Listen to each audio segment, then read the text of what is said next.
செல்லம் போல நிக்கிற இந்த ஆட்டுக்குட்டி பேர் தான் பில்லு. இந்த ஆட்டுக்குட்டியோட குட்டி ஓனர் பேர் தான் இங்க விளையாடிக்கிட்டு இருக்க இந்த சித்தார்த்து. பில்லு பிறந்ததுல இருந்தே அவங்க அம்மா கூட நேரத்தை செலவழிச்சதை விட இந்த சித்தார்த்து கூட தான் அதிக நேரத்தை செலவழிச்சுக்கிட்டு இருந்தது. வழக்கம் போல சித்தார்த்து பில்லுவையும் மற்ற ஆட்டுகளையும் கூட்டிக்கிட்டு வயலுக்கு மேய்ச்சலுக்கு அழைச்சு சென்றான். அந்த நேரத்துல திடீர்னு ஒரு காட்டு நாய் அங்க வந்துச்சு. அதை பார்த்து மற்ற ஆடுகள் எல்லாம் பயந்து ஓட ஆரம்பிச்சுது. ஆனா பில்லு மட்டும் திடீர்னு ஒரு முள்ளுக்காட்டுக்குள்ள ஓட தொடங்கினோடனே காட்டு நாய் அதை தொடர்த்திக்கிட்டே பின்தொடர்ந்து ஓட ஆரம்பிச்சுது.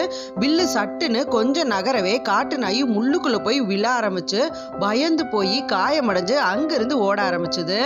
பில்லு மேல ஒரு துளி காயம் கூட இல்லாம ரொம்ப பாதுகாப்பா சித்தார்த்து கிட்ட சந்தோஷத்துல 2 பேரும் கட்டி பிடிச்சுக்கிட்டாங்க.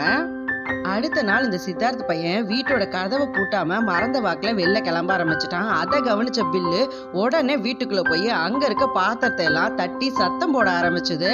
அந்த சத்தத்தை கேட்டு அக்கம் பக்கத்துல இருந்தவங்க எல்லாம் கதவை மூடுறதுக்கு உதவி பண்ணாங்க. பில்லு ஆட்டுக்குட்டி சித்தார்த்துக்கு ஒரு செல்ல பிராணி மட்டும் கிடையாது, அவனோட உண்மையான 5 அறிவு நண்பன் கூட.